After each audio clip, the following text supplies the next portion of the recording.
Ya, salam saudara-saudara. Sekali lagi ini adalah sebuah materi suplemen untuk sesi live saya yang berjudul Mengapa Deuterokanonika tidak diterima dalam kanon Protestan. Nah, saya sangat mendorong Anda untuk menonton sesi live itu dari awal sampai dengan akhir. Perhatikan secara seksama argumen termasuk juga presentasi bukti-bukti yang ada di dalam sesi live tersebut ya. Nah, untuk materi suplemen ini saya ingin mulai begini saudara-saudara. Pada abad ke-18 dari kalangan Protestan yang liberal ya, memunculkan sebuah hipotesis bahwa kekristenan mula-mula mengikuti kanon Septuaginta yang berasal dari Alexandria. Menurut hipotesis itu, kanon Alexandria itu memuat bukan hanya daftar kitab perjanjian lama yang 39 kitab itu, tapi juga memuat Deuterokanonika. Makanya mereka sebut itu dengan sebutan kanon Septuaginta plus, atau mereka sebut sebagai kanon Alexandria. Jadi kanon Alexandria menurut hipotesis itu memuat bukan hanya daftar kitab-kitab perjanjian lama yang 39 kitab itu, tapi juga termasuk di dalamnya Deuterokanonika yang nanti pada abad ke-16 dideklarasikan sebagai kitab kanonik, bagian integral dari kanon di dalam Konsili Tren. Nah, pertanyaannya adalah begini, kenapa hipotesis kanon LXX plus atau kanon Alexandria itu dimunculkan? Hipotesis itu muncul karena ada dugaan bahwa kekristenan mula-mula menerima kanon Alkitab, khususnya perjanjian lama, dengan jumlah kitab yang jauh lebih banyak dari 39 kitab perjanjian lama yang kita miliki saat ini. Maka pertanyaan lainnya adalah, apa buktinya bahwa kekristenan mula-mula menerima bukan hanya 39 kitab perjanjian lama, tapi juga menerima kitab-kitab Deuterokanonika? Nah, saudara tahu bukti-bukti yang mereka ajukan itu berasal dari abad keberapa? Berasal bukan dari abad pertama, bukan dari abad kedua, bukan dari abad ketiga, tapi dari abad keempat dan dari abad kelima. Saudara ingat di dalam presentasi live saya, makanya saya tadi sarankan Anda, rekomendasikan Anda untuk tonton sesi live itu. Di dalam sesi live itu saya perlihatkan bahwa ada 3 kodeks mayor kita, Kodeks Sinaiticus, Kodeks Vaticanus, Kodeks Alexandrinus yang berasal dari abad keempat dan abad kelima. Di dalam kodeks-kodeks itu terdapat bukan hanya kitab-kitab perjanjian lama yang 39 itu, tapi juga terdapat kitab-kitab Deuterokanonika.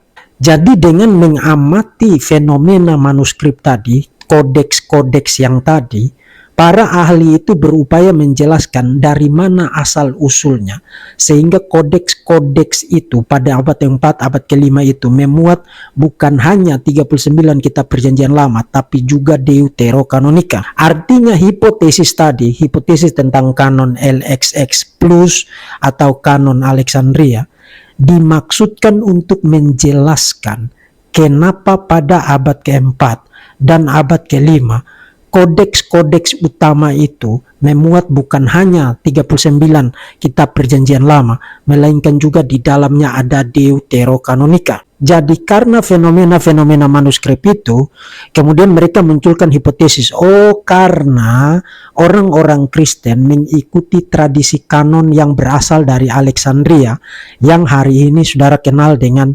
Septuaginta. Makanya mereka menyebut itu kanon Septuaginta atau kanon Alexandria. Pertanyaan lainnya adalah, kalau begitu kenapa orang-orang Yahudi hanya memiliki 39 kitab dan menolak Deuterokanonika? Kemudian mereka jawab begini, karena orang-orang Yahudi tidak mengikuti tradisi Alexandria. Mereka lebih mengikuti tradisi kanon di Palestina atau Palestinian kanon. Jadi ada 2 tradisi besar kanon, tradisi besar di kalangan kekristenan mula-mula dan Yudaisme abad pertama.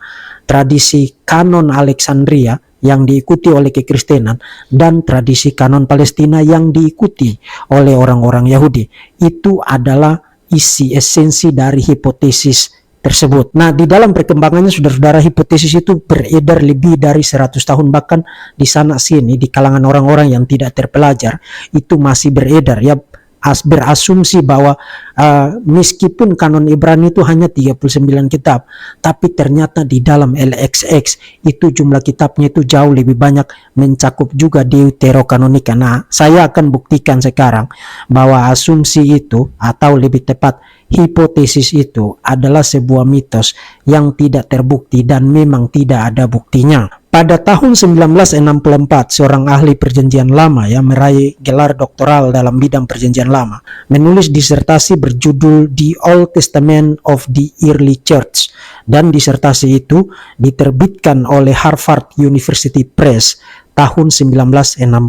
Di dalam disertasinya yang diterbitkan dalam bentuk monograf itu, Sandberg menguji premis-premis yang terdapat di dalam hipotesis itu, dan dia menyimpulkan begini. Harus diingat bahwa hipotesis tersebut dibangun di atas, paling banter, di atas fondasi yang lemah dan tidak dapat dibuktikan. Jadi saudara perhatikan, hipotesis itu ternyata tidak dapat dibuktikan. Itu hanya sebuah hipotesis tanpa bukti, dan itu bukan sekadar klaim.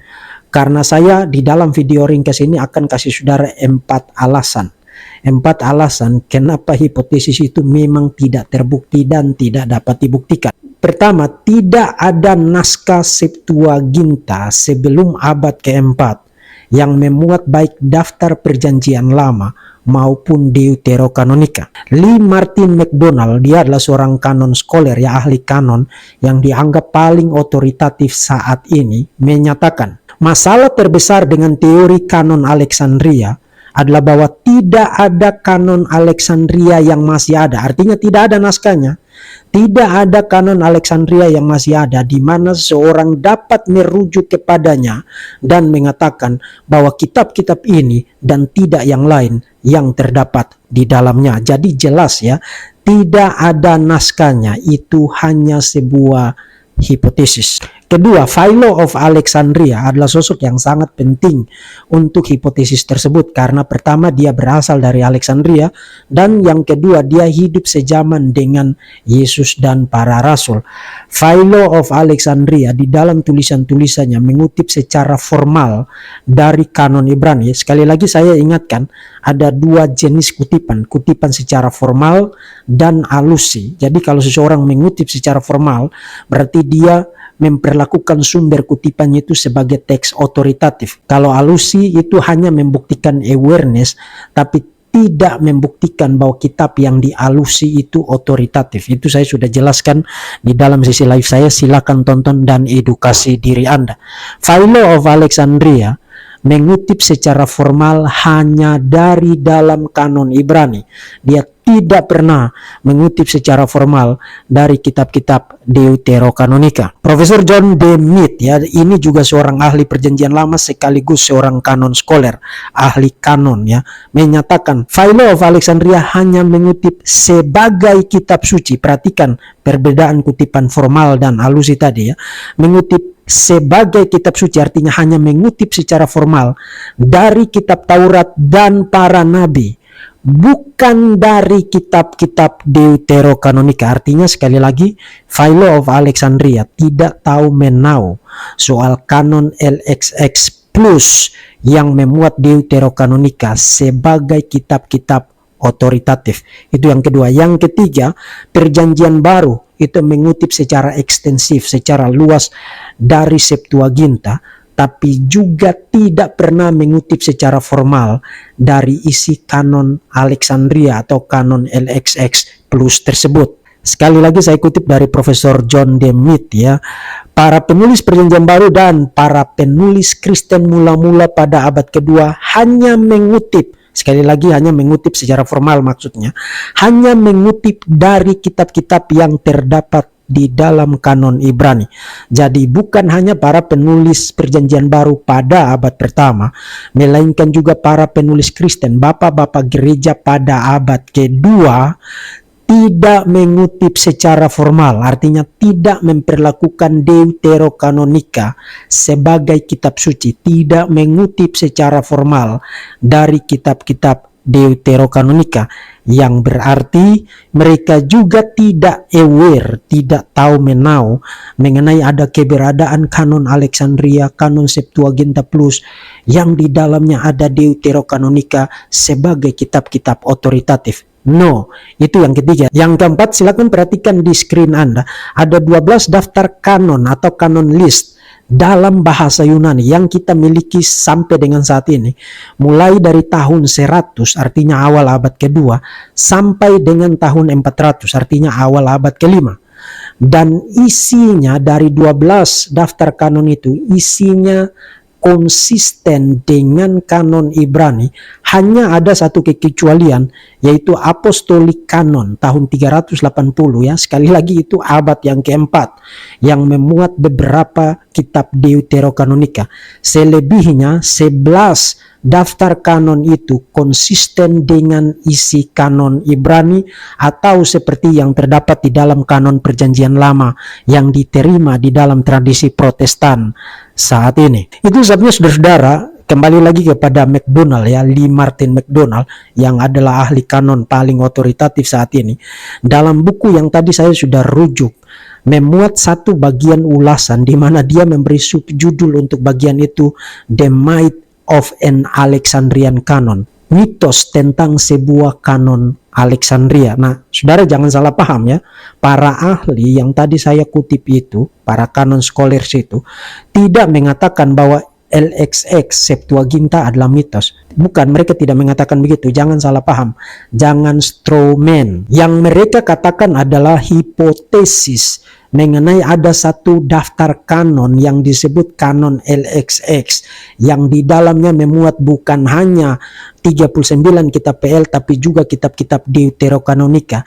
Hipotesis itu tidak ada buktinya, tidak ada dasarnya, dan disebut sebagai mitos. Nah, sekali lagi saya menegaskan apa yang sudah saya buktikan di dalam sesi live saya. Bukti paling awal yang bisa Anda rujuk untuk Deuterokanonika dalam daftar-daftar kanon, tidak peduli seberapa bersemangatnya Anda, tidak peduli seberapa fanatiknya Anda, tapi Anda tidak punya bukti lebih awal untuk daftar kanon yang isinya Deuterokanonika.